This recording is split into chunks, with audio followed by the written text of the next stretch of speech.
Why did Ibrahim Traoré release 20,000 porcupines across Burkina Faso's savannahs?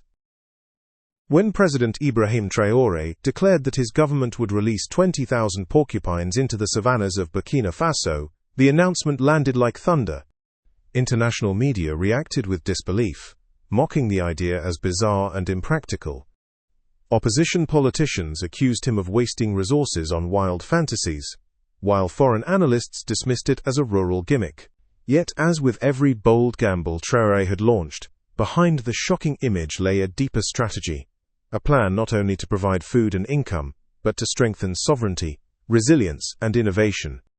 He called it Project Spines of Sovereignty, and its logic was as sharp as the quills of the animals themselves. To the untrained eye, porcupines were merely wild animals, spiky nuisances to farmers, and little more than curiosities to outsiders, but Traoré saw them as multi-purpose assets. First, porcupines were prized in Asian markets, particularly in China, where their meat was considered a delicacy, and their stomach contents valued in traditional medicine. Exporting farmed porcupines could provide Burkina Faso with a high-value trade item, bringing in foreign currency without relying solely on cotton or gold. Second, porcupines were natural recyclers. They consumed agricultural byproducts, roots, and crop waste, transforming what would otherwise rot into usable biomass. By releasing them into controlled zones of the savanna and surrounding agricultural lands, Traoré envisioned a natural army of cleaners, reducing waste while producing valuable meat. Third, porcupines themselves could become a source of nutrition for Burkinabe citizens. Their meat was rich in protein and low in fat, offering a healthier alternative to some traditional meats. In times of scarcity, they could supplement diets, while in times of abundance, they could be exported at premium prices. The gamble was not simply about animals, it was about building a system where porcupines became nodes in a national strategy of food, trade, and ecology. The immediate controversy centered on cost. Releasing and monitoring 20,000 porcupines required specialized breeding centers, veterinary teams, and monitoring systems to prevent uncontrolled spread. Critics complained that the money could have been used for more conventional food programs. Yet Traoré framed it differently. If we only do what others have done, we will always follow. If we dare to do what others laugh at, we will lead. For him, the project was about breaking mental chains as much as economic ones. By choosing porcupines, an animal often overlooked, he was teaching his people that sovereignty comes from reimagining value. The release itself was a carefully staged event. Soldiers, farmers, and students gathered on the savannah as crates of porcupines were opened, letting the animals scurry into the grasslands. Cameras broadcast the images across the nation, transforming what might have been seen as absurd into a symbolic act of defiance against dependency. The president framed the release as planting living seeds, creatures that would multiply, feed the land, and enrich the people. Citizens reacted with a mix of skepticism and fascination. Some feared porcupines would damage crops, while others wondered how they could really provide economic benefits.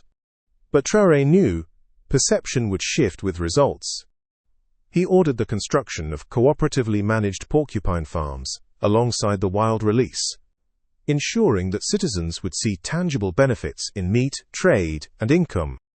For villagers, the idea of raising porcupines was strange at first, but when they saw that restaurants paid well for the meat and exporters offered contracts, skepticism gave way to curiosity, and then to enthusiasm. What international media mocked as a bizarre spectacle was, in reality, the start of a carefully calculated strategy. Traoré's gamble with 20,000 porcupines was not about animals alone, but about transforming waste into wealth, food into trade, and ridicule into respect.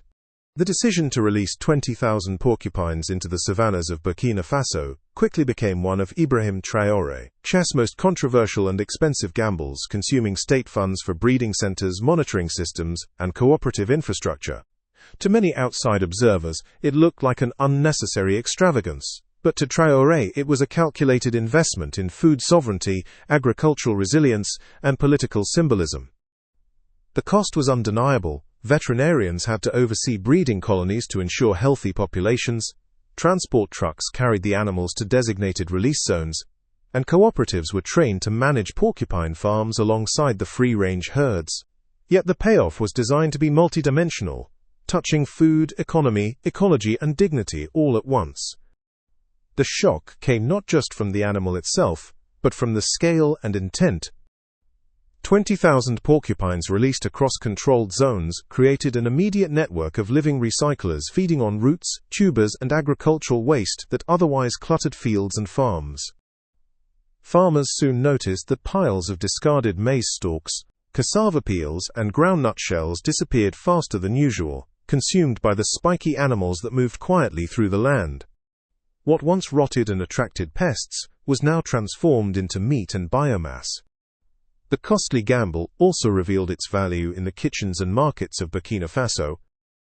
Porcupine meat, long a delicacy in small hunting communities, became more widely available through controlled farming and regulated harvests. Families tasted the lean, protein-rich meat at affordable prices, and local restaurants began offering porcupine dishes as symbols of innovation and national pride. Nutrition improved as new sources of protein entered the diet, reducing reliance on expensive imported chicken or fish. What critics had mocked as wasteful spending was putting real food on real plates. The economic gamble extended beyond domestic consumption. Chinese buyers, already familiar with porcupine products through traditional medicine markets, expressed strong interest in imports from Burkina Faso. Contracts were negotiated with cooperatives, enabling women and youth groups to raise porcupines for export. What began as a controversial release now generated hard currency, strengthening the national balance of trade. Traoré highlighted these contracts in speeches as proof that Burkina Faso could turn ridicule into revenue. "They laughed when we released porcupines," he said, "but today they line up to buy from us." The costly infrastructure built to support the program, breeding centers, monitoring systems, veterinary labs, was not waste but foundation. These facilities trained a new generation of agricultural technicians, vets, and cooperative managers, giving young people employment and skills. Women played a central role in the cooperatives, organizing breeding farms, managing waste collection routes, and negotiating sales. For them, the porcupine gamble became a source of independence and dignity. Ecologically, the benefits became increasingly visible. Porcupines, with their ability to consume crop waste and roots, acted as natural cleaners of agricultural fields. By breaking down organic matter, they reduced the spread of pests and diseases associated with rotting residues. Their burrowing behavior even improved soil aeration in some areas, contributing to healthier crop growth.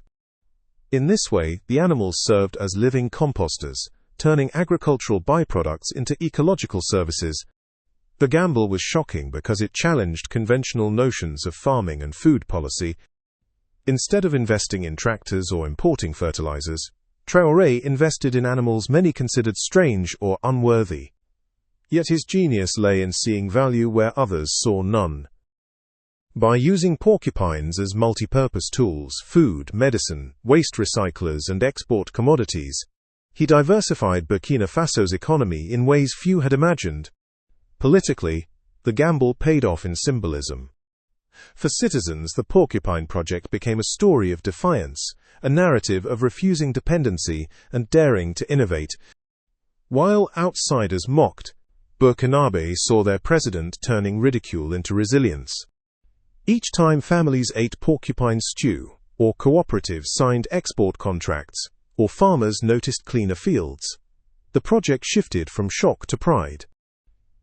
Traoré used this shift masterfully, reinforcing his message that sovereignty requires imagination. The cost, though steep, was reframed as an investment in independence.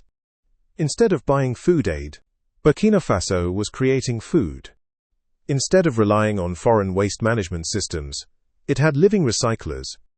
Instead of exporting only raw minerals, it exported animals raised on its own soil. The gamble redefined what development could mean for a small landlocked nation, not imitation of Western models but innovation, rooted in local realities. By the end of the second year, the shock of 20,000 porcupines had faded, replaced by the daily reality of meat on tables, money in cooperatives, and cleaner farms. The costly gamble had become a cornerstone of Burkina Faso's strategy for food sovereignty, economic growth, and ecological renewal. What the world had mocked as madness was now seen at home as one of Traoré's most brilliant political moves. Within 3 years of releasing 20,000 porcupines into the savannahs of Burkina Faso, what once seemed like a gamble born of eccentricity had become an undeniable engine of food production, ecological balance, and international trade. Villages that had initially scoffed at the idea now depended on porcupines as both a direct source of meat and an indirect partner in agriculture. Families began to normalize the taste of porcupine stew, roasted cuts, and dried strips, while schools incorporated porcupine meat into lunch programs as a low-cost, high-protein supplement. Nutrition data confirmed fewer children suffered from protein deficiencies, while hospitals reported declines in malnutrition cases. The once unfamiliar animal had quietly embedded itself into the nation's food chain. The economic momentum was even more impressive. Cooperatives that managed porcupine breeding farms established steady supply chains to both domestic and foreign markets. Local butchers now stocked porcupine alongside goat and chicken, and urban restaurants offered gourmet porcupine dishes marketed as symbols of Burkinabe pride. The animal's stomach contents, highly valued in Chinese traditional medicine, became the most lucrative export, bringing in millions in foreign exchange each year. Processing facilities near Ouagadougou dried, packaged, and shipped porcupine products abroad, while youth managed logistics networks that linked remote savanna cooperatives to ports and airports. In a nation long dependent on a narrow set of exports, porcupines had diversified the economy and provided resilience against commodity price shocks. At the ecological level, the gamble revealed an unexpected brilliance. Porcupines acted as natural recyclers of agricultural waste, devouring discarded maize stalks, cassava peels, yam skins, and groundnut shells. What once piled up in villages and farms, attracting pests and spreading disease, now disappeared as the animals consumed it.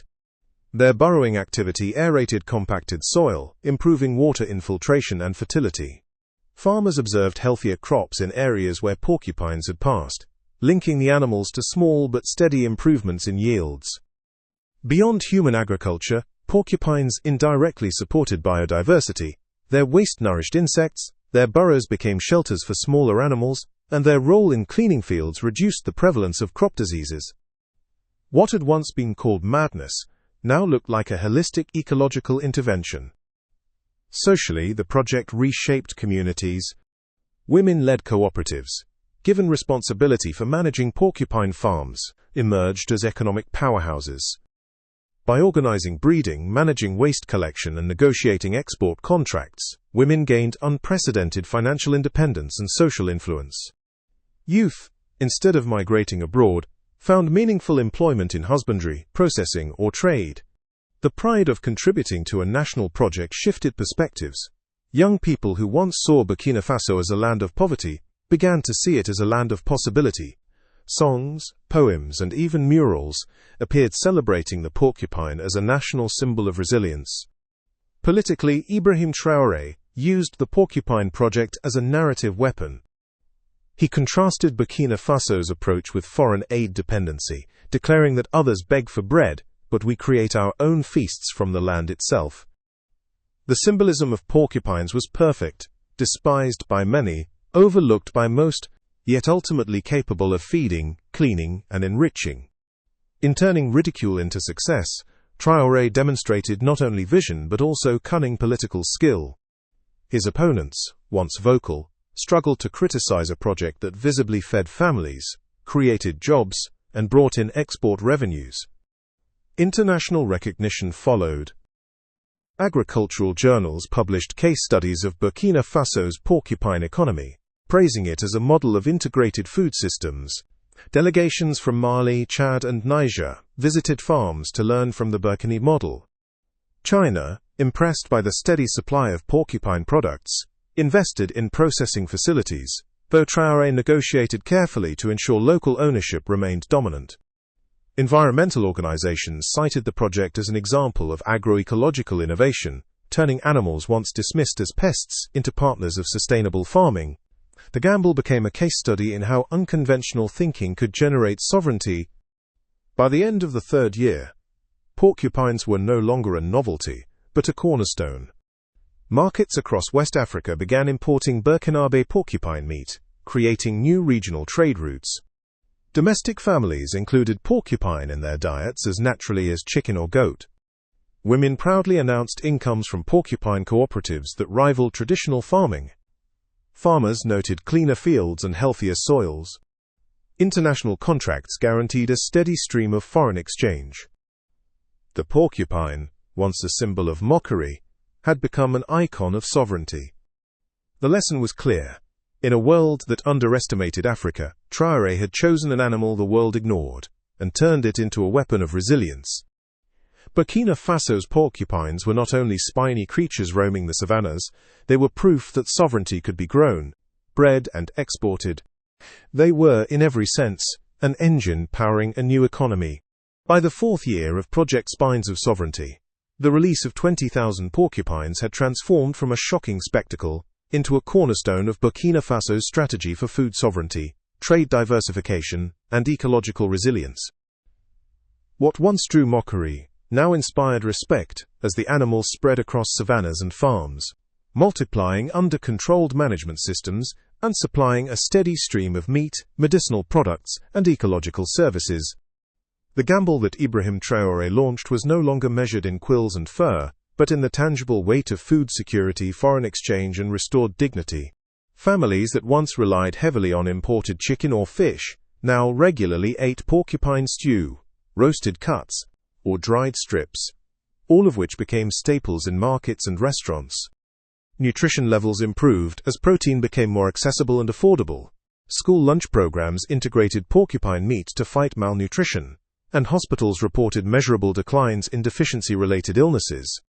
Farmers who once burned or discarded maize stalks, cassava peels, and peanut shells now welcomed porcupines that consumed this waste, cleaning fields and reducing pests. The animals were no longer nuisances but allies, simultaneously recycling agricultural byproducts and producing valuable meat. Women-led cooperatives emerged as the real powerhouses of this transformation. Managing porcupine breeding farms, negotiating export contracts, and overseeing waste collection, these cooperatives provided income and independence to thousands of women. The profits were reinvested in communities, funding schools, health clinics, and small businesses. Young people, instead of leaving for Europe, chose to stay, finding pride and stability in managing porcupine farms, processing plants, and export logistics. Social structures shifted as women gained influence, and youth discovered futures at home. Economically, the project opened new doors. Exports of porcupine meat and medicinal products to China and Southeast Asia brought in millions of dollars annually. The animals' stomach contents, highly prized in traditional medicine, became Burkina Faso's golden quills, fetching premium prices on international markets. Domestic entrepreneurs developed porcupine-based delicacies for urban elites and experimented with high-protein powders marketed to athletes. Regional markets in West Africa began importing Burkinabe porcupine products, expanding trade networks beyond the continent. In a nation once dependent on cotton and gold, porcupines had created a new, sustainable pillar of the economy. Ecologically, the benefits were undeniable. Fields fertilized by porcupine waste showed improved yields, while their burrowing enhanced soil aeration and water retention. Their role in consuming crop residues reduced pest infestations and minimized the spread of plant diseases. Even wildlife benefited. Abandoned porcupine burrows became shelters for smaller animals, creating microhabitats that enriched biodiversity. Environmental groups praised Burkina Faso for pioneering a model where livestock, wildlife, and crops coexisted in synergy. The porcupine had become a living emblem of agroecology, symbolizing a future where food production did not destroy ecosystems, but strengthened them. Politically, Ibrahim Traoré used the Porcupine Project as a case study of African sovereignty. At summits, he reminded other leaders that what outsiders mocked as primitive innovation had in fact delivered independence. They said we were crazy to release porcupines, he told the African Union, but today, those spines defend our sovereignty.